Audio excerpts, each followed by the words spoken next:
안녕하세요, 김호준입니다.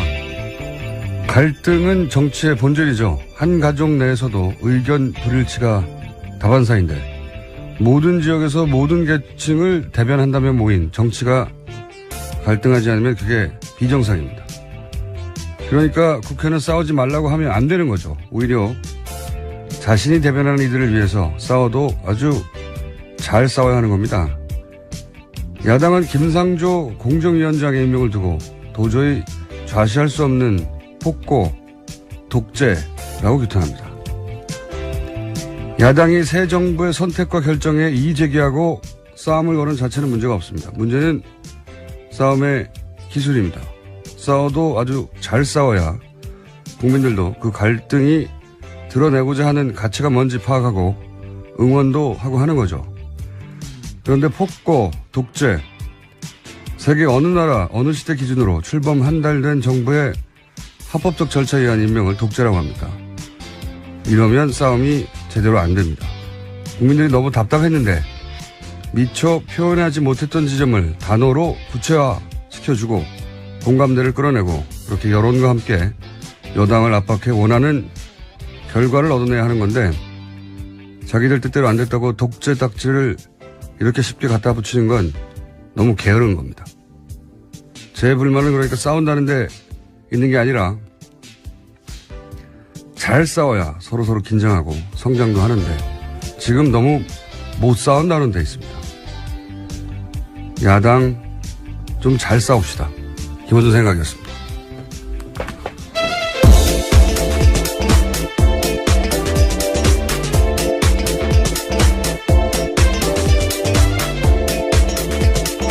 시사인의 문지입니다. 네. 김상조 공정거래위원장 임명. 네. 당연히 반발하겠죠. 이게 첫 뉴스겠죠? 네, 어제 문재인 대통령이 김상조 후보자를 공정거래위원장으로 임명했습니다. 야당의 반대 속에서 전격 임명한 겁니다. 청와대는 국민 눈높이의 검증을 이미 통과했다. 임명 이후 이렇게 밝혔습니다. 또 정책 능력이 입증된 데다가 국정 공백을 더 이상은 방치할 수 없다고 덧붙였습니다. 청와대는 김 위원장 임명 사실을 발표하기 전에 야당 지도부에 먼저 알리고 양해 구했다고도 밝혔습니다. 그랬군요.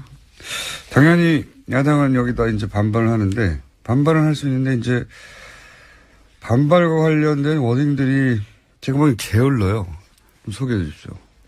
네, 자유한국당 격앙된 반응 보였습니다. 정우택 자유한국당 원내대표는 문재인 대통령의 협치 포기와 독선 독재에 대해서 절대 좌시하거나 묵과할 수 없다. 이렇게 밝혔습니다. 또 자유한국당은 임명 강행은 협치 포기 선언이자 좌시할 수 없는 폭거다. 이렇게 비판하기도 했습니다. 원래 국회 보고서 이제 채택하지 않으면 열흘 이내에 다시 청와대에서 국회에 요청을 하죠. 해달라고. 인사청문법에 따르면 그렇습니다. 법이 그래요. 그래도 안 되면 이제 대통령 임명을 하는 건데, 열흘 이내이기 때문에 하루만 시한을 주고 다시 채택해달라고 요구할 수도 있고, 열흘 다 줄 수도 있어요. 근데, 그렇게 해서 채택이 안 되면, 임명을 하는 것이 대통령의 부여된 합법적인 권한이에요. 정당한 인사권. 네, 지난 정부에서도 그런 적이 꽤 있었습니다. 꽤 있는 게 아니고 대부분 그랬습니다. 네, 대부분. 채택이 잘 안 돼서요. 채택이 안 되면, 자유한국당이 여당일 때는, 그러니까 이명박 박근혜 시절에 채택 안 된 사람들 중에 된 사람, 인사를 결국 한 사람이 27명이에요. 예. 이명박 대통령 시절에는 단 한 명도 보고서 불채택으로 낙마한 인사가 없고, 박근혜 대통령 때도 10명이 채택 없이 그냥 임명됐습니다. 네. 그러니까 자유한국당의 지금 논조에 따르면 10년 내내 독재를 한 거예요. 폭거, 예. 네, 폭거랑. 예. 근데 첫 번째 인사부터 독재라고 단어를 세게 한다고 저절로 이게 이제 설득력을 얻는 게 아닌데 저는 이게 지적으로 정치적으로 대단히 게으른 워딩이라고 봅니다. 적당한 어휘를 찾지 못했다고. 만약 이걸 독재라고 하려면 대통령은 야당이 허락하지 않는 어떤 인사도 해서는 안 된다고 법부터 바꿔야 되는 거죠. 예. 그런 법이 없어요, 지금. 지금 제도는 이제 청와대가 이 사람을 봐달라고 국회에 부탁을 하고 국회는 검증을 하고 보고서를 통해서 국회가 대변하는 민의를 이제 대통령에 전달하고 대통령이 합법적 권한이긴 하지만 민의가 그렇다면 고민을 하고 이렇게 절차를 만들어준 거죠, 중간에. 합법적 인사권이지만 야당이 대변하는 민의는 이렇다고. 근데 지금 소위 민의라고 하는 여론이 이 인사에 긍정적이에요. 어제 청와대가 밝힌 이유도 그것이었습니다. 네. 그러니까 청와대는 부담 없이 합법적인 인사권을 행사하겠다는 거죠. 네. 그런데 이제 여의도에서는 그 인사를 떨어뜨리고 싶었는데 떨어뜨리고 싶었으면 여론이 떠나갈 정도로 문제점을 정확히 찾아내서 전달을 했어야 하는 거죠. 근데 거기 이번에 실패한 거예요. 이건 진 겁니다. 이 여론전에서. 그러면 이제 인정해야 되는 거예요. 독재라고 할 게 아니라. 어쨌든 이걸 첫 번째 본인들이 낙마시키고 싶었던 인사를 낙마시키지 못했다고 독재라고 규정하는 것은 게으른 거라고 봅니다. 저는. 이렇게 해가지고 싸우면 안 돼요. 실망입니다. 야당의 싸움 실력에. 자, 다음 수는요. 네, 더 큰 내가 남아 있습니다. 강경화 외교부 장관 후보자 임명 여부인데 김상조 위원장과 달리 강 후보자는 야3당 모두 지명 철회까지 요구하고 있는 만큼 1차 시한은 오늘까지 청문 보고서 채택 가능성이 사실상 없습니다. 그렇죠. 예.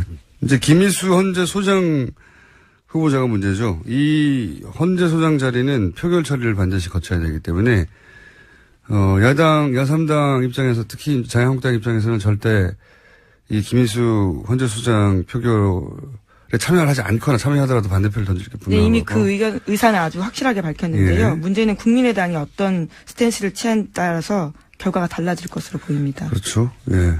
김인수 헌재 수상에게 불똥이 튀게 생겼습니다. 왜냐면은 강경화 후보도 지금 이 추세면 임명을 그냥 할 가능성이 거의 100%에 가까운 것 같고요. 예. 엉뚱하게 김인수 헌재 수상이 낙마할 수도 있겠습니다. 표결에 따라서. 자, 다음 뉴스는요? 네, 자유한국당과 국민의당, 바른정당은 어제 정부 추경안 반대에 합의했습니다. 추경을 통해서 공무원을 늘리는 것은 법정 추경 요건에 해당하지 않기 때문에 동의할 수 없다라는 건데요. 앞서 국민의당과 바른정당은 그제 일단 추경안 심사에 동의하는 걸로 알려졌었는데 두 당은 어제 추경안 심사에 합의해 준 적이 없고 추경안 처리 의사 일정을 거부하지 않겠다는 뜻을 전한 것뿐이라고 주장했습니다. 그러니까 합의를 한 게 아니라 논의를 같이 해보겠다. 예, 그렇지만 공무원을 늘리는 것은 우리가 동의할 수 없다. 이렇게 한 게 국민의당 바른정당이고 자유한국당은 여기에 아예 참여하지 않겠다. 이런 거죠. 예, 추경도 뭐 쉽진 않겠습니다. 쉽진 않겠는데 이것도 결국 국민들이 어떻게 여기에 반응하느냐에 달려있겠죠.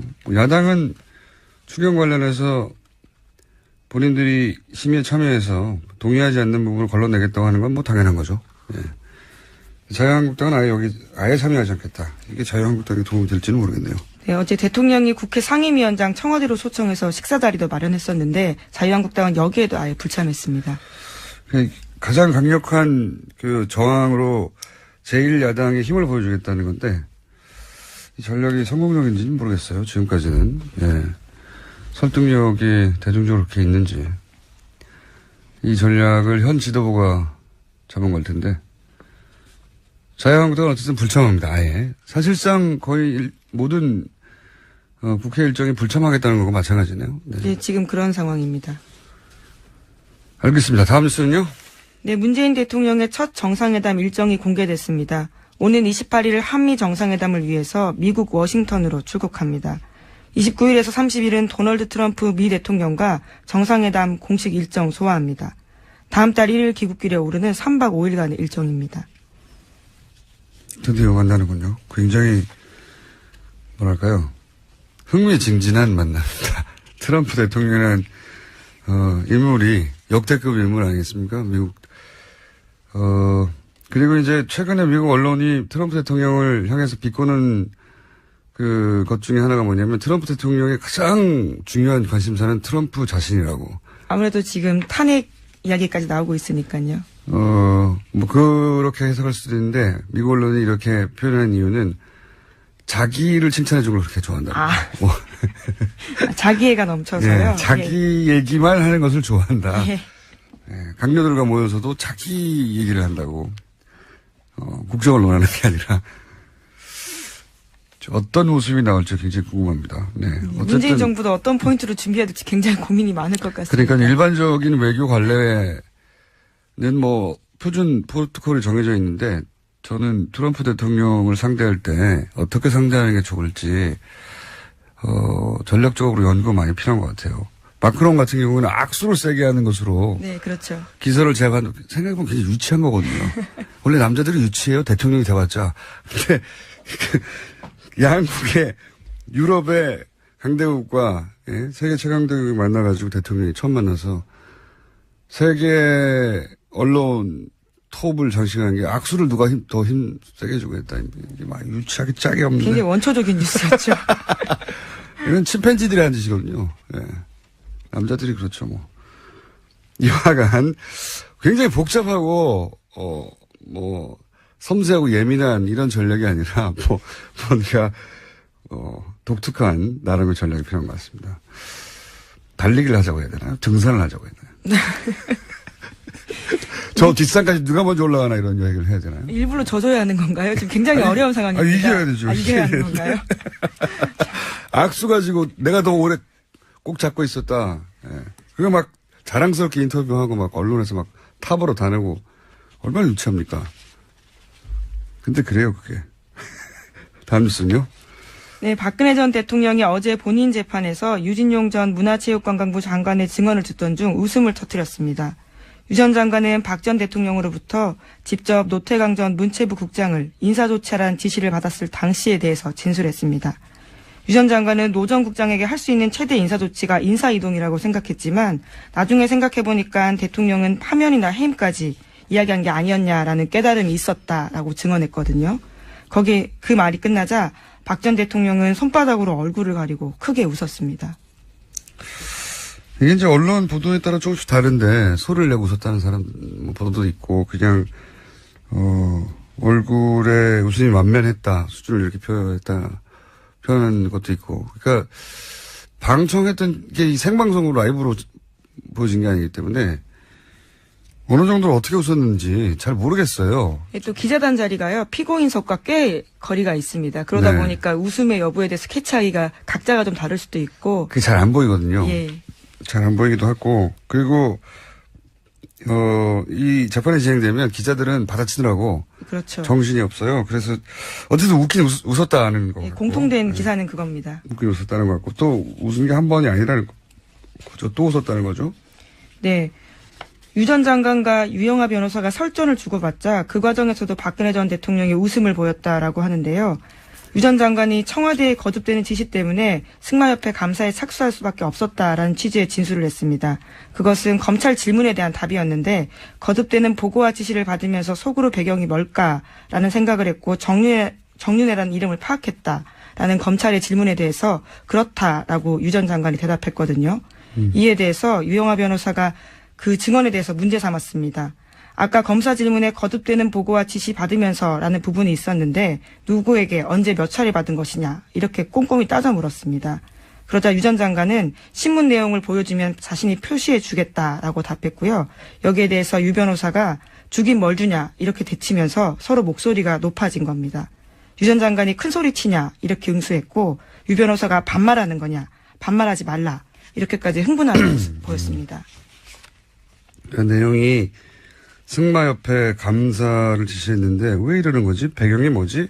그러다가 정윤회 이름을 떠올렸다. 이 진술을 하자 유 전 장관이 여기에 대해서 이제 변호인이 누가 언제 그런 지시를 했다는 거냐 이렇게 묻고 그러자 변호사가 읽은 문장이 그게 나오니까 그걸 보여주면 내가 표시해 드리겠다고 했더니 여기서 갑자기 흥분하는 거죠. 주긴 뭘 줘요. 유 장관이 왜 큰 소리 치십니까? 하니까 왜 반말 안 했어요? 그렇죠. 보니까. 근데 이걸 보고 또 웃었다는 거죠. 네, 웃었다는 건데. 피고인석에 앉아보셨습니까? 안타깝게도. 안타깝게도. 다행히도 앉지 않았습니다. 네. 그 자리에서 웃기가 정말 쉽지 않아요. 네. 제가 긴장하는 성격이 아닌데 그 자리에 많이 앉아본 경험 있지 않습니까? 앉아본 경험상 자기가 웃으면 그 웃음이 재판관에게 어떻게 비칠지 재판에 어떤 영향을 줄지 그리고 유무죄에 따라서 예상되는 형량이 굉장히 크잖아요, 지금. 심각하면 웃기기 이제 어렵습니다. 그 자리에 앉아있으면. 웃기는 사람도 잘 안 나오고요, 사실. 재판정에서. 근데 이제 이것에 대해서 증인이 하는 말, 유 장관이 하는 말이 어이가 없어서 웃었다, 이런 식의 언론이 보도가 있었는데 아마도 그 자리에 앉아본 적이 없는 기자들이 이렇게 추정한 게 아닌가 싶은데 웃음이 안 나와요. 그리고 자기한테 굉장히 불리한 직업을 하는데 네, 그렇죠. 웃는다는 것도 이상하잖아요. 진짜 웃긴 상황이 나와도 웃음이 안 나오지만 이건 웃을 상황이 아닌데. 그래서 이상해서 또 제가 전문가에게 문의를 했습니다. 심각한 상황에서 자기에게 굉장히 불리한 증언이 이루어지는데 웃는 게 뭐냐? 네. 증인과 변호인이 막 싸우는데 웃잖아요. 네. 제가 문의한 전문가에 따르면 궁금하니까 궁금한 항상 전문가에 물어봅니다. 박근혜 전 대통령 배신의 정치 혹은 나쁜 사람 이렇게 딱 구분하잖아요. 그런데 이런 말은 사람을 이 이분법으로 보는 거거든요. 사람은 이분법일 수 없잖아요. 이분법을 어떻게 보냐면 보통 사람이 사람을 파악하는 건 구체적인 말과 행동을 보고 그때그때 파악을 하기 마련인데 그냥 저 사람은 선, 이 사람은 악, 뭐 내 편이냐 아니냐 이렇게 구분하는 거죠. 예. 이렇게 딱 잘라 구분을 해버리는데 이게 이제 경제성 인격이거나 조현병 스펙트럼으로 해석할 수 있는데 그런데 박근혜 전 대통령은 이 삶을 보면 항상 자신이 의지할 누군가가 있고 그리고 그 사람이 자신을 적극적으로 보호해 줄 때 안도하게 되는 그런 경향이 생각해보면 뭐 최태민 씨부터 최순실까지 절대 보호자라고 할 수 있는 항상 자신이 의지하고도 그 사람에게 모든 걸 맡길 수 있는 사람을 꼭 필요로 했었죠. 근데 지금 없잖아요. 그런 사람이. 그런데 이 증인과 변호인이 싸웠지 않습니까? 아무것도 아닌 일 가지고. 그렇죠. 예. 실제 존댓말을 했는데 갑자기 반말하는 거냐고 큰 소리 할 일이 아닌데. 흥분한 모습을 보였습니다. 네, 흥분하게 되고.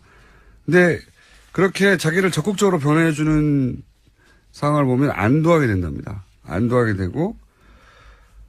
그래서 그 웃음은 그걸 보면서 잘한다, 신난다. 신나하는 웃음이라고 본인은 해석한다고, 이 전문가는. 예. 뭐, 이 해석이 유일한 해석이라고 제가 말씀드리는 건 아니고, 어이없어 웃었다는 해석으로는 부족하다는, 따로 전문가의 견해를 들어볼 필요가 있는 웃음이고, 참고하시면 될 것 같습니다. 네. 이 웃음을 다르게 해석하는 해당 분야의 전문가가 있으면 저희한테 문자를 주시거나 연락 좀 주십시오. 네. 이상한 일이에요. 그 자리에서 웃는다는 건. 궁금해서 한번 따져봤습니다. 다음 수는요? 네, 안종범 전 수석 수첩 발견됐다고 어제 말씀드렸는데 관련한 내용들이 또 나왔습니다. 박근혜 전 대통령이 KT에 광고 몰아주기 한 정황이 있다라는 건데요. 2016년 3월부터 8월까지 68억 원의 KT 광고 플레이그라운드가 7건 따냈습니다. 여기와 관련해서 박근혜 전 대통령은 여전히 잘 모르는 일이다. 좋은 회사가 있다고 해서 알렸다라는 취지의 이야기만 계속하고 있는데요. 수첩에는 그런 것이 아니다라는 것을 반증해주는 증거가 나왔다고 합니다. 2016년 6월 14일자 VIP 지시사항인데 여기에는 이동수 광고 받아주기 점검이라고 쓰여 있다고 합니다. 또 플레이그라운드 한쪽에 몰아준다고 오해 이렇게 쓰여 있다고 합니다. 이 광고를 줬는지도 몰랐다고. 원래 그냥 훌륭한 광고인이라서 소개만 했다. 이게 기본 입장이었잖아요. 예, 근데 다이어리에 광고 점검 이런 얘기가 나왔다는 거죠. 예. 평상시에 훌륭한 인재들을 기업에 여러 번 소개해줬고, 그럼 또 일은 하겠어요. 근데 딱 한 번 광고인을 시켰는데 세상에 그 훌륭한 광고인이 하필이면 최순실 씨가 아는 딱 두 사람인 거 아니겠습니까? 예.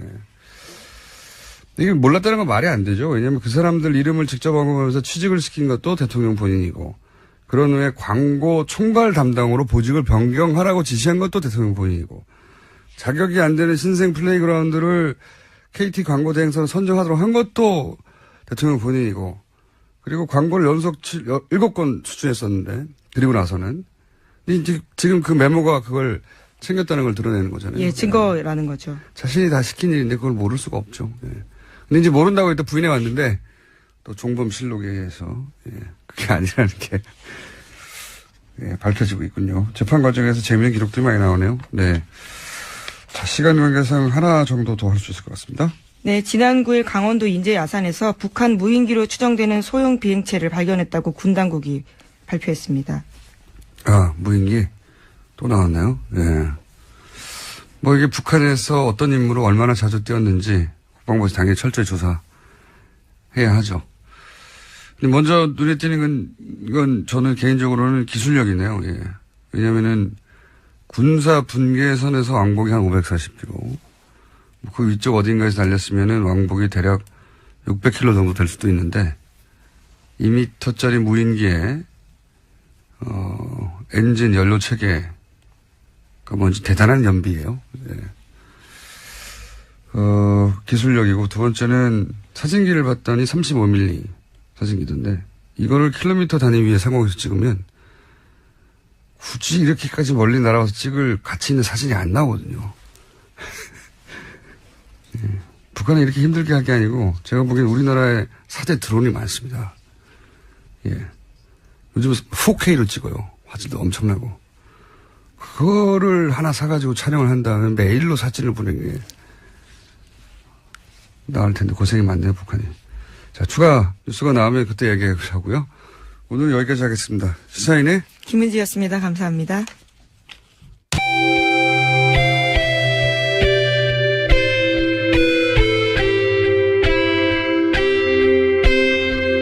항상 나라를 생각합니다. 이혜훈의 나라 걱정.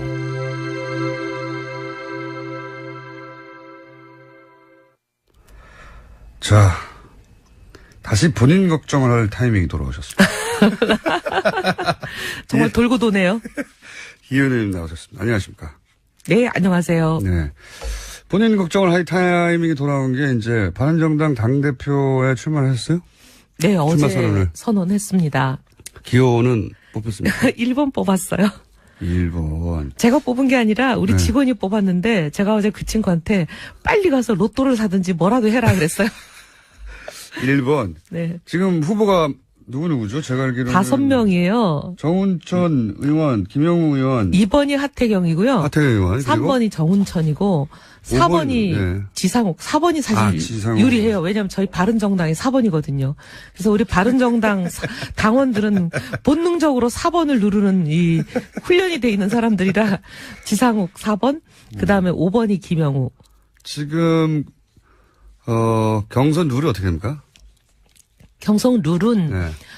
모든 당원이 투표할 권한이 있습니다. 근데 그 투표는 현장에 와서 하는 게 아니라 핸드폰으로 투표하라고 찍으라고 오면 그걸 누르기만 하면 투표가 되는 거거든요.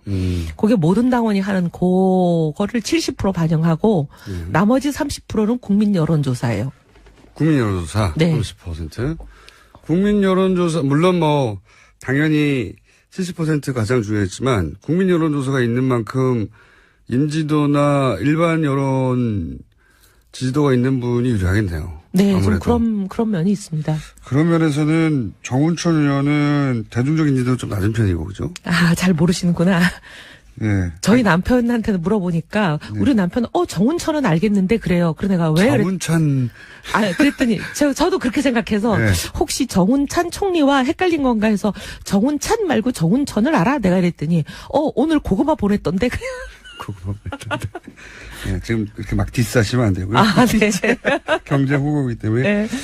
김영우 의원도 물론 굉장히 이제 본인의 정치적 입장을 뭐랄까 분명하게 세우는 분으로 네. 알려지긴 했으나 대중적으로 그렇게 높은 인지도가 아닌 걸로 제가 알고 있고 지성욱 의원도 예, 대중적 인지도는 높은 편이긴 하나 그건 오랫동안 이제 정치 지망생으로서 또 부인의 지명도 때문에 얻었던 지명도가 있고 하태경 의원이 이제 대중적 인지도도 높은 편이네요. 그리고 특히 최근 대선 기간에서 예. 지금 대통령이 되신 문재인 후보와 거의 뭐 맞짱 뜨는 걸 많이 했잖아요.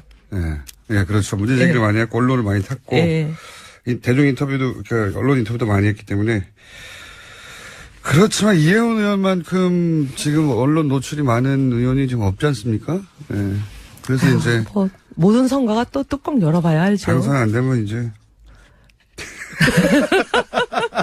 아, 당선 안 되면 여기서도 잘리고 이제 네. 아니 근데 당선이 혹여 되시면 저희 방송에 계속 나오시는 거죠? 당대표로도. 그거는 이제 당하고 의논해 보겠습니다. 그러면 안 돼야 되겠는데요? 며칠이죠? 아, 이제 디스하시고 막 이제 반대 운동 하시게요? 네. 네. 이 당원 투표는 17일부터 이제 권역별로 차례차례 합니다. 뭐 호남부터 시작하거든요. 근데 이제 그리고 국민 여론조사는 24일, 25일. 그래서 결론은 26일 날 납니다. 당내 분석은 어떻습니까? 객관적으로. 지금 뭐 아무도 당내 분석 안 하는 것 같은데요. 1강 2중 뭐 이런 거 없습니까? 그런 얘기 아직 뭐 하는 사람도 없고 그냥 다들 누가 되겠지 그러고 있어요. 저희가 오자 토론 한번 할까요? 아, 그럼 좋죠. 바른정당 당대표 오자 토론? 아, 그러면 감사하죠. 예. 그럴까요? 그럼 저희가 한번 기획해 보고요. 네. 어쨌든 저희가 궁금해하는 것은 당대표가 된다면 이 코너는 계속 유지될 것인가 아닐까. 그게 제일 궁금합니다. 그 답에 따라서 도와주시냐 방해하시냐 걸려 있네요. 그렇죠. 안 나오시면 뭐 당대표 출마하실 때 아예 방송에도 안 나오는 걸로. 네. 자, 왜 출마하셨습니까? 근데 제가 다른 분들에게도 나중에 여쭤볼 텐데 네. 본인은 왜 출마하셨습니까? 당이 사실 지금 솔직히 말씀드리면 저희 좀 어렵습니다. 지지율이 이제 2자리 가야 되고 내년 네. 지방선거도 있고 그런데 이제 당이 살아야 저도 살고 사실 뭐 일종의 우리 당 상황을 지금 얘기하면 집에 불 난 거다 비슷하잖아요. 불을 끌 때는 양동이도 쓰고 종제기도 쓰고 모든 것 다 동원하잖아요. 네. 그래서 저는 종제기라도 필요한 상황이라 저라도 뛰어들어서 당을 위해서 제 모든 걸 던져보자 이런 심정으로 나왔습니다. 근데 바른정당이 사실 제가 보기에는 그 존재감을 드러낼 수 있는 찬스가 몇 번 있었던 것 같아요. 대선 여러 번 이후에. 있었죠. 예. 예. 대선 이후에도. 대선 이후에도. 예, 자유한국당과 확연히 구분이 된다거나. 청문회 추경 이런 거요? 예. 그 과정에서 바른정당만의 색깔을 분명히 드러낼 기회가 몇 번 있었던 것 같은데 모르겠습니다. 당이 자유한국당에 비해서 작아서 묻힌 건지 같이. 예를 들어서 지금 야3당은 거의 모든 사안을 공조하는 것처럼만 언론에 보도되거든요. 사실은 그렇지는 않은데 좀 뭐 언론이 보시기에는 그 차이가 커 보이지 않아서 그렇게 보도를 하시는지 그렇게 가고 있죠. 맨날 네. 보도가 그래요. 구분을 할 만한 차이가 없는 건지 아니면 네. 구분할 만한 차이가 있는데도 불구하고 야당이 반대한다는 걸 강조한다고 그런 건지는 모르겠으나 예를 들어서 그 김상조 이제는 이제 위원장이죠. 후보였던 네. 시절. 네네. 어제 임명이 되셨으니까. 예. 그리고 이제 강경화 외교부 장관 후보 같은 경우에 지금은 다 강경하게 반대한다라고 이제 야당은 다 반대하는 거라고 이렇게 언론을 통해서 보도가 돼서 이미지가 그렇단 말이죠. 근데 의원님만 하더라도 좀 입장이 다르시죠. 이미 저는 여러 번 언론을 통해서 김상조 후보는 좀 공정위원장으로 이만한 사람 구하기 어렵지 않겠냐 이런 얘기를 많이 했죠. 예. 많이 했는데 이제 저하고는 좀 다른 당의 공식 입장을 얘기하시는 분은 좀 다르게 얘기를 했죠. 예. 의원님은 김상조 위원장에 대해서 문제 없다. 뭐 이제 여러 가지 의혹이 제기되긴 했지만 그 네. 의혹 뭐 그렇게 저기 다 따지기 시작하면 공직할 사람이 국회의원들부터 좀 이제 걱정되죠. 아니 뭐 예를 들면 위장 전입 가지고 국민들이 저희들한테 뭐라 그러시냐면 너희 300명 다 조사하겠다. 네. 그리고 너희 300명 중에 이 정도 위장 전입이 있는 사람 다 사퇴부터 하자 이렇게 말씀하시는데 네. 저는 그거 일리 있다고 보거든요. 네.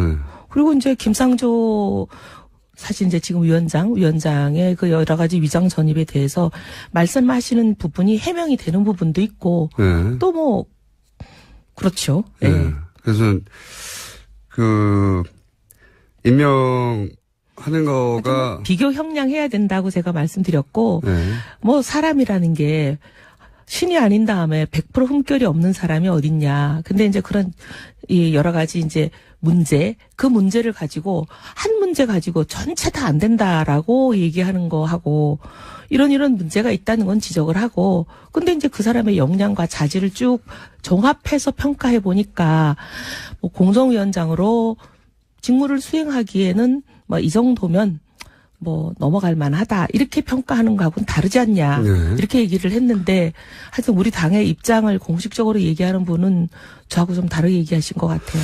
바른정당은 사실은 당론을 따로 정하지 않잖아요. 안 해요. 당론을 안 정하다 보니까 마이크 잡고 나와서 하시는 분이 그냥 당론처럼 언론이 받아들이고 그렇게 써버렸어요.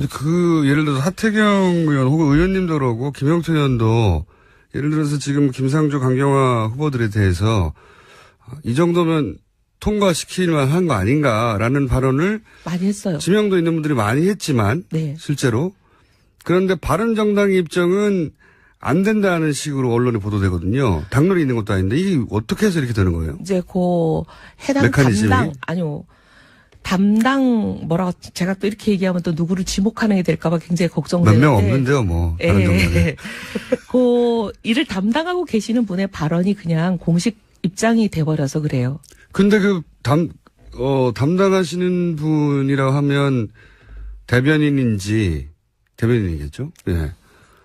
뭐 꼭 대변인 개인의 의견이 아니겠죠? 뭐 중론을 좀 묻기도 하겠고, 혹은 뭐 지도부의 의견을 묻기도 하겠고, 뭐 선수 높은 분들이 얘기를 나누기도 하겠고, 뭐 어떤 메커니즘인지 모르겠습니다만, 분명히 바른정당에 그렇게 생각하지 않는 의원들이 많다는 게 언론 인터뷰를 통해서 드러나는데 계속해서 그렇게 당론도 없다고 하는데 당론처럼 보도가 되고 바른정당은 결국 그렇게 다 반대하는 걸로 이미지가 굳혀지는 건 바른정당을 위해서 좋지 않지 않나요? 사실 지금 당대표가 없다 보니까 이런 일들이 좀 일어나는 것 같아요.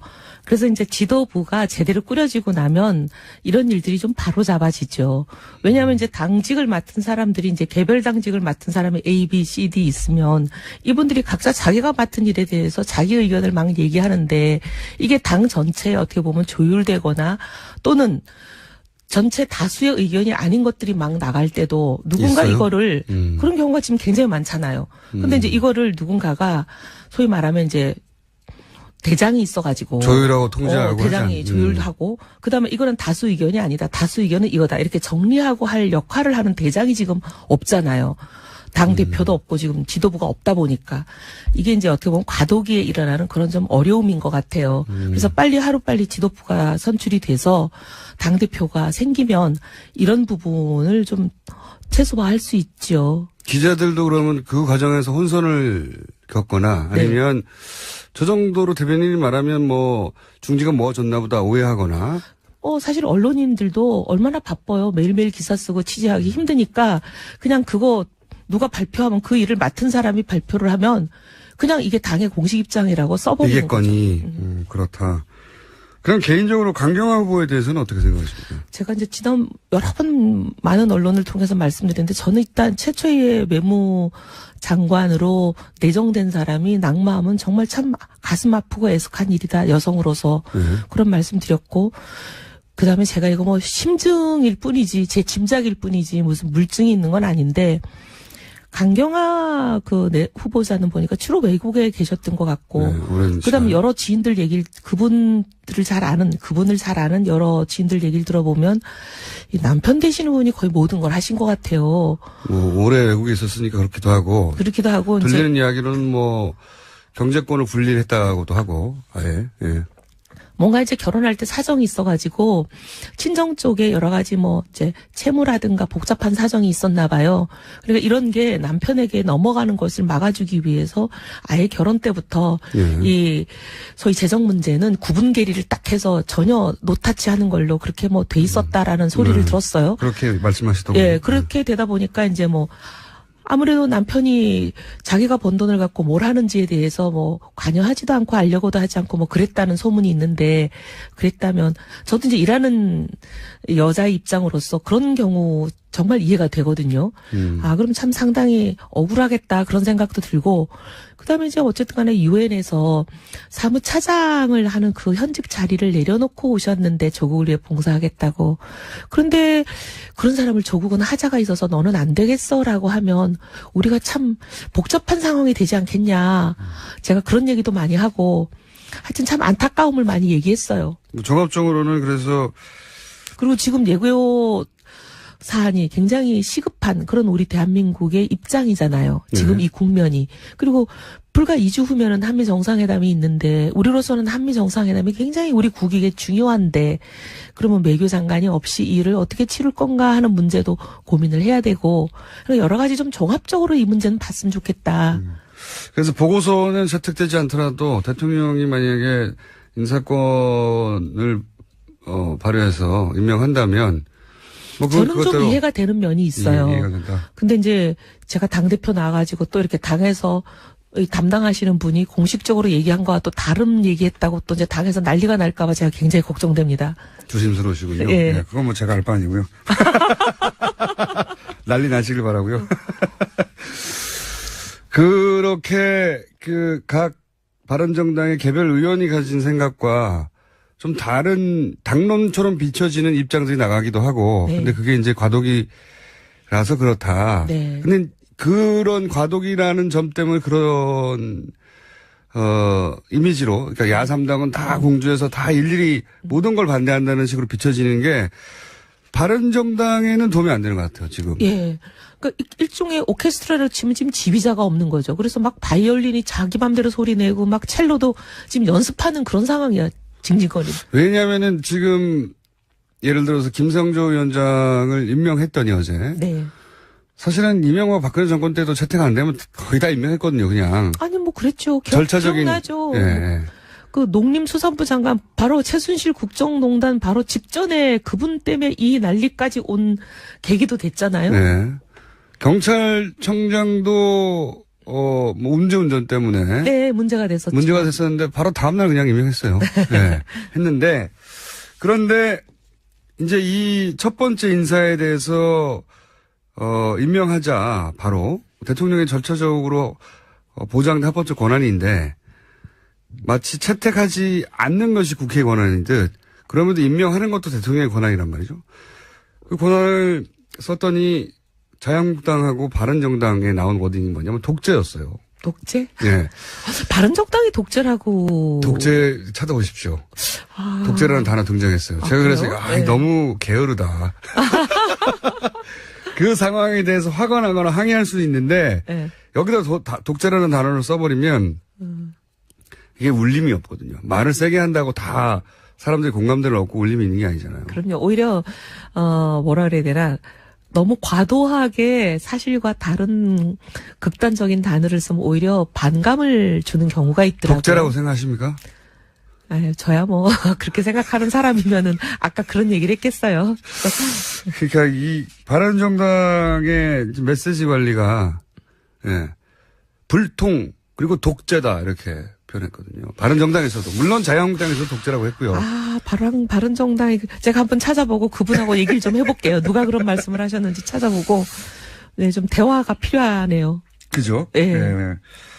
그래서 전반적으로 바른정당은 자유한국당과 다름없는 스탠스로 계속 비춰지고 있거든요. 아, 그래서 바른정당이 가장 민감해하는 게 자유한국당과 우리는 다르다는 거잖아요. 그래서 제가 지금 좀 당대표 출마해보려고 마음도 먹었어요. 왜냐하면 이게 낡은 보수와 얼마나 우리가 다른가 확연히 했다라는 것을 국민들께 좀 말씀도 드리고 그리고 우리 방향도 그쪽으로 좀 가려고요. 낡은 보수라는 거는 보면 무조건 반대를 위한 반대, 그다음에 진영 정치에 매몰이 돼가지고 진영밖에는 관심이 없잖아요. 대한민국보단 진영에 더 관심이 있는 거 아니에요? 그래서 그런 거 우리는 안 한다. 그래서 국익을 위해서 이게 도움이 되는 일이면 우리는 과감하게 협력하고 그다음에 이게 만약에 우리 정체성에 비춰봐서 이건 우리가 정말 당의 명운을 걸고 막아야 되겠다고 하는 그런 결정적인 사안만은 결연이 맞겠다. 사사건건 반대하는 발목 잡는 정치 안 하겠다. 이게 이제 제 주장이에요. 그렇군요. 예. 그러니까 지금 자유한국당이 물론 뭐 정당은 자기 존립을 위해서 혹은 지지자들에게 우리가 이렇게 잘하고 있다는 걸 어필하고 존재감을 드러내기 위해서 반대를 위한 반대도 하기도 합니다. 하기도 하는데. 아니 제가 이번 정부 들어와서 자유한국당이 찬성한 게 뭐 있나 아무리 생각해봐도 찾을 수가 없어요. 찬성은 아무것도 안 했죠. 예. 그래서 제가 이거는 아니다 그런 생각이 들어요. 그래서 반대를 위한 반대라고 표현하신 건데. 예. 근데 말씀하신 대로 반대를 위한 반대를 기술적으로 전략적으로 할 때도 있지만 내내 그것만 하면 안 되잖아요. 예. 네. 근데 지금 이미지는 내내 그렇게만 하고 있다는 이미지가 점점 강화되고 있는 와운데 바른정당도 다른 게 없다라고 이제. 아니 이제 오늘 논평은 그렇지만 추경 같은 것만 하더라도 네. 자유한국당은 아예 심사조차를 안 하겠다고 거부했지만 저희는 심사 합의했어요. 이런 것도 다르죠. 다릅니까? 예. 그래요. 예. 그게 다른 뉴스로 처음에 나왔는데 이게 보세요. 메시지가 얼마나 혼란스러웠냐면 시정연설을 하는 날 예. 자유한국당은 아예 그 차담회에 가지 않았고 우리는 추경 자체 논의를 거부한다. 예. 그렇지만 나머지 국민의당과 바른정당은 논의를 하겠고 네. 심의를 하겠다는 데 네. 동의했다. 네. 입장이 달라진 거죠. 네. 그런데 그 다음날 무슨 말인지 알아요. 그 다음날 다시 아니다. 야 3당은 추경에 반대한다라는 워딩으로 또 나왔거든요. 그게 이제 이래요. 어떻게 된 겁니까 이 사정이? 시정 연설 하시는 날 대통령께서 하시는 날 그러니까 우리는 심사에 참여한다라고 했던 거는 이제 담당자 A예요. A. 담당자 A. 죄송합니다. 제가 실명을 말씀 못 드리는 거를. 담당자 A. 예. 네. 그랬는데 그 다음 날 아니다. 우리가 이게 추경 요건에 맞지 않다는 야당의 입장, 소위 예. 야3당이 똑같은 생각이다. 추경 요건에 맞지 예. 않다는 생각. 요거를 발표한 사람은 담당자 B예요. 사람마다 이렇게 자꾸 말이 아니 달라가지고. 그러면 예. 완전 입장이 다른 거잖아요. 아니죠. 제가 그래서 그 B한테 놀래가지고 우리가 어제 심사에 참여한다고 언론에 타 발표했는데 네. 그래서 자유당과 바른정당은 확연히 입장 차이를 보였다. 이게 어제 네. 다 뉴스였는데 아니 오늘 이게 뭔가요? 하고 제가 어제 전화를 다시 B에게. 했어요. 네. 근데 이분이 그렇게 전화를 안 받으셔. 어제 하루 종일 통화를 해갖고 겨우 통화가 됐는데 네. 그분의 말씀은 뭐냐면 두 개가 안 달라. 안 다르다? 안 다르라. 심사는 참여해. 그런데 근데 요건에 안 맞다는 뜻이지. 이거예요. 그러니까 요건에는 안 맞지만 심사에는 참여해가지고 네. 일일이 따져보겠다. 네네네. 그러니까 두 개가 다른 이야기가 아니다. 네. 이게 메시지 관리가 안 되는 거예요. 그러니까 이게 이제 오케스트라의 지휘자가 없어서 그러니까 2월 말까지만 좀 양해를 부탁드립니다. 야 3당이 다 반대했다는 네. 메시지가 그 다음날 나온 것이고 그 전날에는 자유한국당만 아예 반대했다. 이렇게 메시지가 나왔거든요. 네.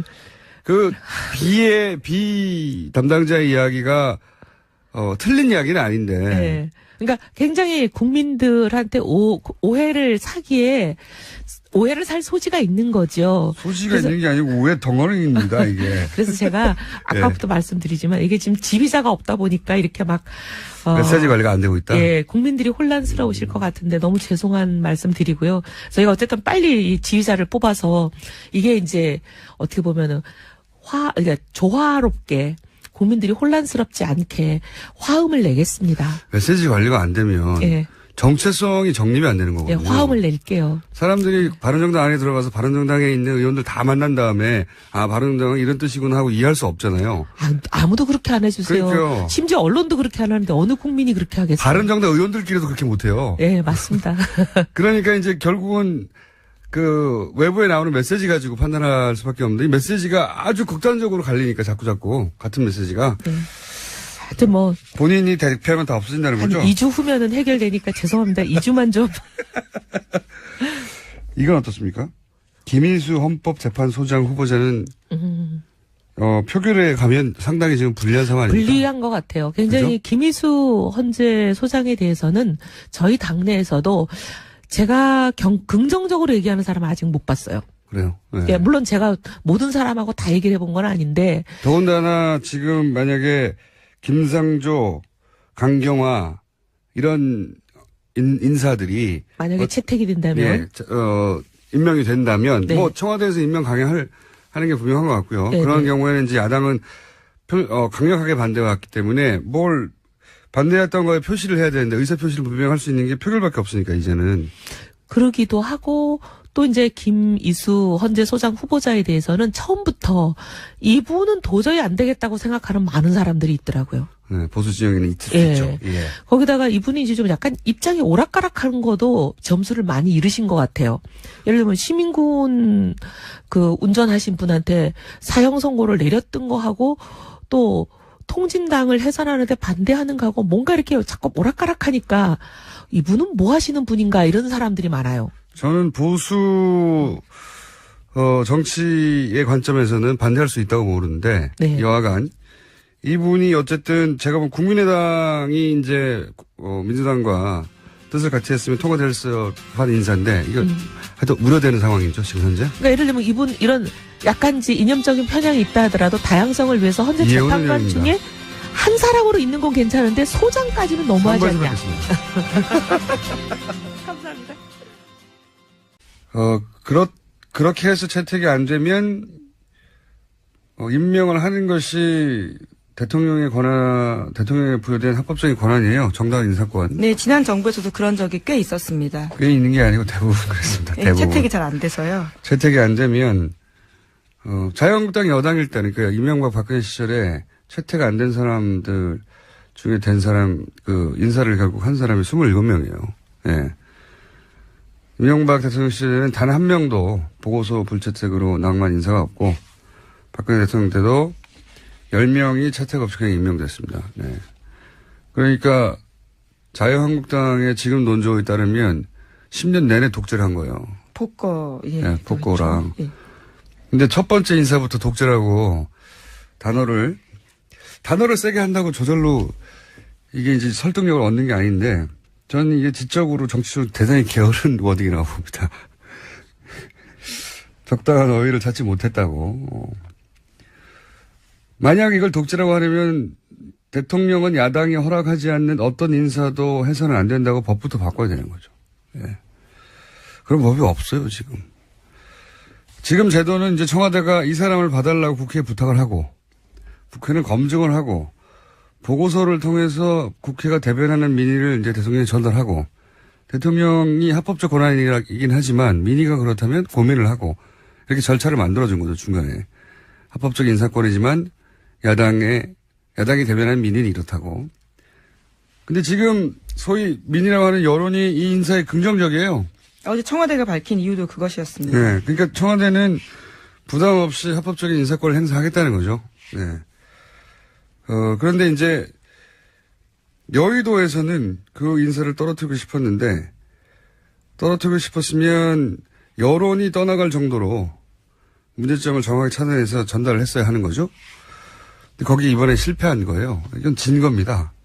이 여론전에서. 그러면 이제 인정해야 되는 거예요. 독재라고 할 게 아니라.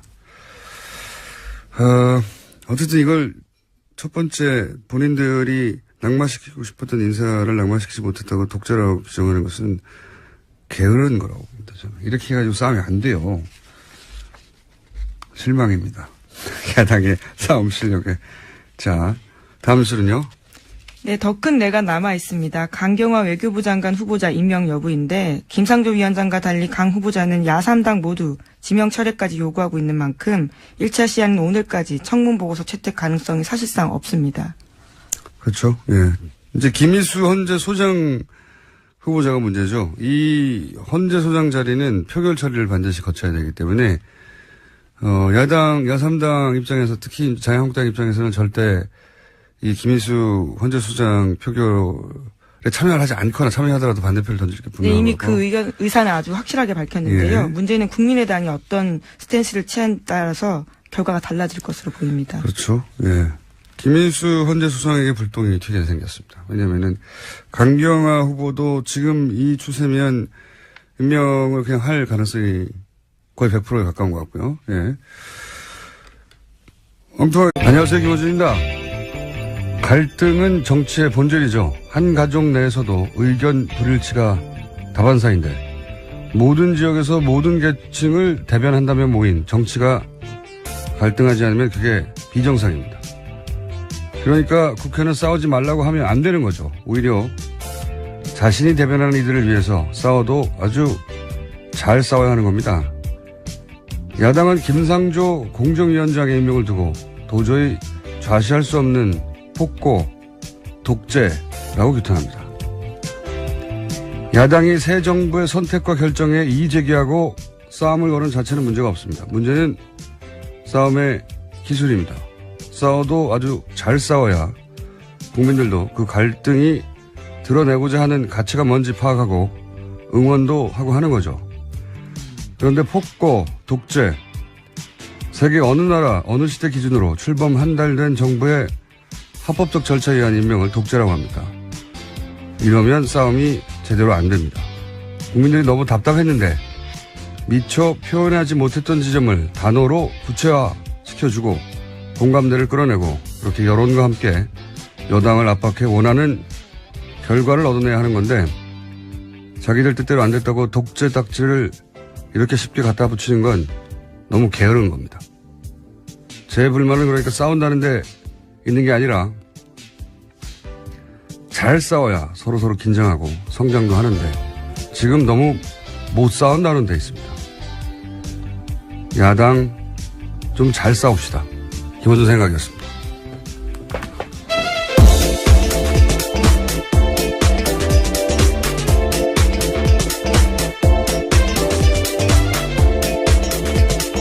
시사인의 문지입니다. 네. 김상조 공정거래위원장 임명. 예. 당연히 반발하겠죠. 이게 첫 뉴스겠죠? 네, 어제 문재인 대통령이 김상조 후보자를 공정거래위원장으로 임명했습니다. 야당의 반대 속에서 전격 임명한 겁니다. 청와대는 국민 눈높이의 검증을 이미 통과했다. 임명 이후 이렇게 밝혔습니다. 또 정책 능력이 입증된 데다가 국정 공백을 더 이상은 방치할 수 없다고 덧붙였습니다. 청와대는 김 위원장 임명 사실을 발표하기 전에 야당 지도부에 먼저 알리고 양해 구했다고도 밝혔습니다. 그랬군요. 당연히 야당은 여기다 이제 반발을 하는데 반발은 할 수 있는데 이제 반발과 관련된 워딩들이 제가 보기엔 게을러요. 좀 소개해 주십시오.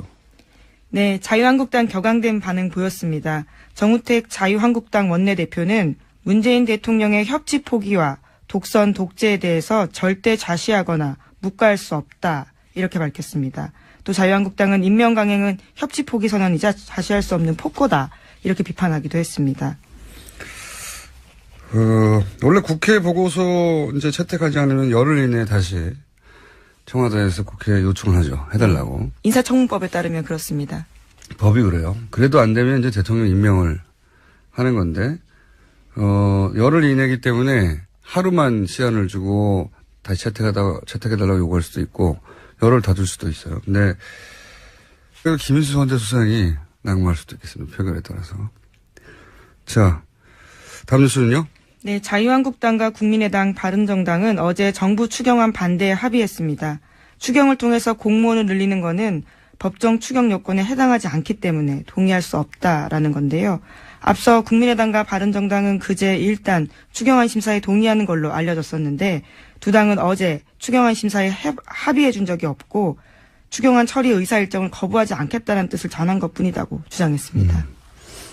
그러니까 합의를 한 게 아니라 논의를 같이 해보겠다. 예, 그렇지만 공무원을 늘리는 것은 우리가 동의할 수 없다. 이렇게 한 게 국민의당 바른정당이고 자유한국당은 여기에 아예 참여하지 않겠다.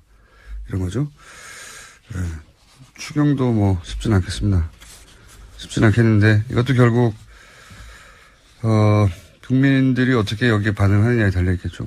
야당은 추경 관련해서 본인들이 심의에 참여해서 동의하지 않는 부분을 걸러내겠다고 하는 건 뭐 당연한 거죠. 예. 자유한국당은 아예 참여하지 않겠다. 이게 자유한국당에 도움이 될지는 모르겠네요. 네, 어제 대통령이 국회 상임위원장 청와대로 초청해서 식사 자리도 마련했었는데 자유한국당은 여기에도 아예 불참했습니다. 가장 강력한 그 저항으로 제1야당의 힘을 보여주겠다는 건데 이 전략이 성공적인지는 모르겠어요. 지금까지는. 예. 설득력이 대중적으로 그렇게 있는지. 이 전략을 현 지도부가 잡은 걸 텐데. 자유한국당은 어쨌든 불참합니다. 아예. 사실상 거의 모든 국회 일정이 불참하겠다는 거고 마찬가지네요. 네. 네, 지금 그런 상황입니다. 알겠습니다. 다음 뉴스는요? 네, 문재인 대통령의 첫 정상회담 일정이 공개됐습니다. 오는 28일 한미 정상회담을 위해서 미국 워싱턴으로 출국합니다. 29일에서 30일은 도널드 트럼프 미 대통령과 정상회담 공식 일정 소화합니다. 다음 달 1일 귀국길에 오르는 3박 5일간의 일정입니다. 드디어 만나는군요. 굉장히 뭐랄까요. 흥미진진한 만남입니다. 트럼프 대통령은 인물이 역대급 인물 아니겠습니까? 미국 그리고 이제 최근에 미국 언론이 트럼프 대통령을 향해서 비꼬는 것 중에 하나가 뭐냐면 트럼프 대통령의 가장 중요한 관심사는 트럼프 자신이라고. 아무래도 지금 탄핵 이야기까지 나오고 있으니까요. 뭐 그렇게 해석할 수도 있는데 미국 언론이 이렇게 표현한 이유는 자기를 칭찬해 주는 걸 그렇게 좋아한다. 뭐. 자기애가 넘쳐서요. 예, 자기 얘기만 하는 것을 좋아한다. 예. 예, 강요들과 모여서도 자기 얘기를 한다고. 국정을 논하는 게 아니라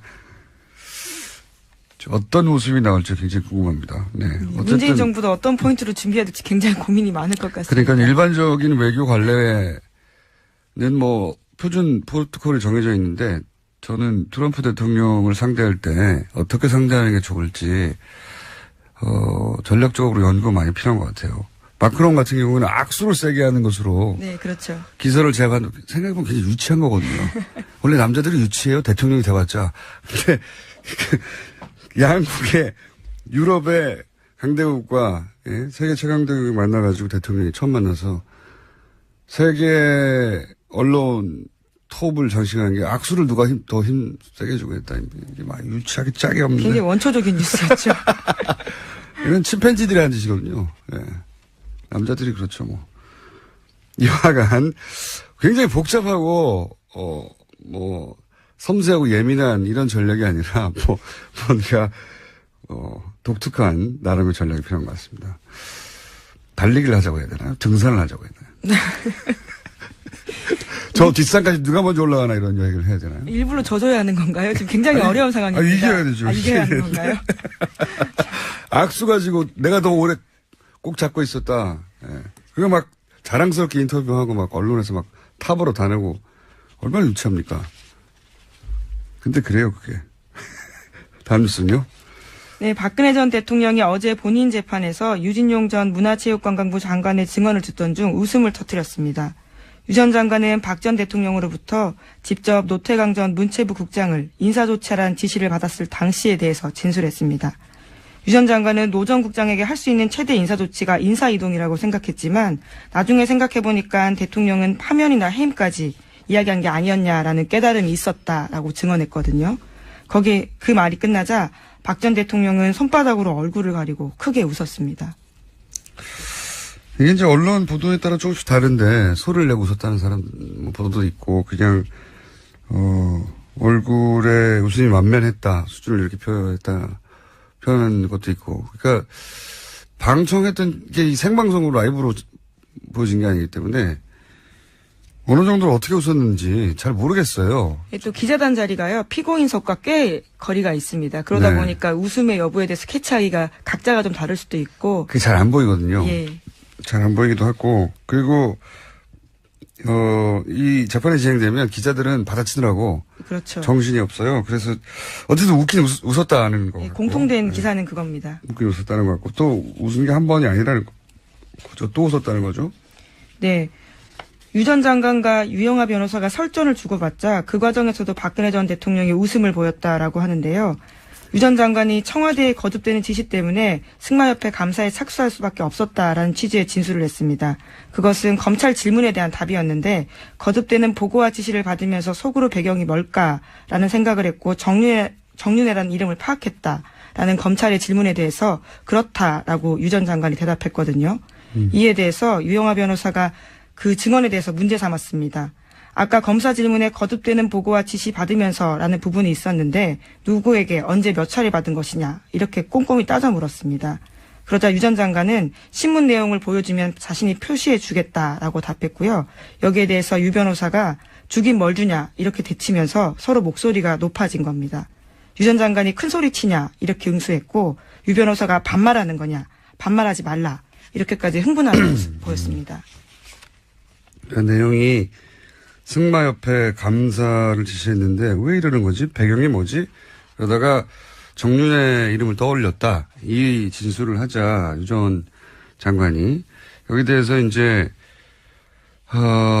변호인이 누가 언제 그런 지시를 했다는 거냐 이렇게 묻고 그러자 변호사가 읽은 문장에 그게 나오니까 그걸 보여주면 내가 표시해 드리겠다고 했더니 여기서 갑자기 흥분하는 거죠. 주긴 뭘 줘요. 유정근이 왜 큰 소리 치십니까? 하니까 왜 반말 안 했어요? 그렇죠. 보니까. 근데 이걸 보고 또 웃었다는 거죠. 네, 웃었다는 건데. 피고인석에 앉아보셨습니까? 안타깝게도. 안타깝게도. 다행히도 앉지 않았습니다. 네. 그 자리에서 웃기가 정말 쉽지 않아요. 예. 제가 긴장하는 성격이 아닌데 그 자리에 많이 앉아본 경험 있지 않습니까? 앉아본 경험상 자기가 웃으면 그 웃음이 재판관에게 어떻게 비칠지, 재판에 어떤 영향을 줄지. 그리고 유무죄에 따라서 예상되는 형량이 굉장히 크잖아요, 지금. 심각하면 웃기가 이제 어렵습니다. 그 자리에 앉아있으면. 웃기는 사람도 잘 안 나오고요, 사실. 재판정에서. 근데 이제 이것에 대해서 증인이 하는 말, 유 장관이 하는 말이 어이가 없어서 웃었다, 이런 식의 언론이 보도가 있었는데 아마도 그 자리에 앉아본 적이 없는 기자들이 이렇게 추정한 게 아닌가 싶은데 웃음이 안 나와요. 그리고 자기한테 굉장히 불리한 증언을 하는데 그렇죠. 웃는다는 것도 이상하잖아요. 진짜 웃긴 상황이 나와도 웃음이 안 나오지만 이건 웃을 상황이 아닌데. 그래서 이상해서 또 제가 전문가에게 문의를 했습니다. 심각한 상황에서 자기에게 굉장히 불리한 증언이 이루어지는데 웃는 게 뭐냐? 네. 증인과 변호인이 막 싸우는데 웃잖아요. 네. 제가 문의한 전문가에 따르면, 궁금하니까 항상 전문가에 물어봅니다. 박근혜 전 대통령 배신의 정치, 혹은 나쁜 사람, 이렇게 딱, 구분하잖아요. 그런데 이런 말은 사람을 이 이분법으로 보는 거거든요. 사람은 이분법일 수 없잖아요. 이분법을 어떻게 보냐면, 보통 사람이 사람을 파악하는 건 구체적인 말과 행동을 보고 그때그때 파악을 하기 마련인데 그냥 저 사람은 선, 이 사람은 악, 뭐 내 편이냐 아니냐 이렇게 구분하는 거죠. 예. 이렇게 딱 잘라 구분을 해버리는데 이게 이제 경계성 인격이거나 조현병 스펙트럼으로 해석할 수 있는데 그런데 박근혜 전 대통령은 이 삶을 보면 항상 자신이 의지할 누군가가 있고 그리고 그 사람이 자신을 적극적으로 보호해 줄 때 안도하게 되는 그런 경향이 생각해보면 뭐 최태민 씨부터 최순실까지 절대 보호자라고 할 수 있는 항상 자신이 의지하고도 그 사람에게 모든 걸 맡길 수 있는 사람을 꼭 필요로 했었죠. 근데 지금 없잖아요. 그런 사람이. 그런데 이 증인과 변호인이 싸웠지 않습니까? 아무것도 아닌 가지고. 그렇죠. 예. 실제 존댓말을 했는데 갑자기 반말하는 거냐고 큰 소리 할 일이 아닌데 흥분한 모습을 보였습니다. 네, 흥분하게 되고. 근데 그렇게 자기를 적극적으로 변호해주는 상황을 보면 안도하게 된답니다. 안도하게 되고 그래서 그 웃음은 그걸 보면서 잘한다, 신난다.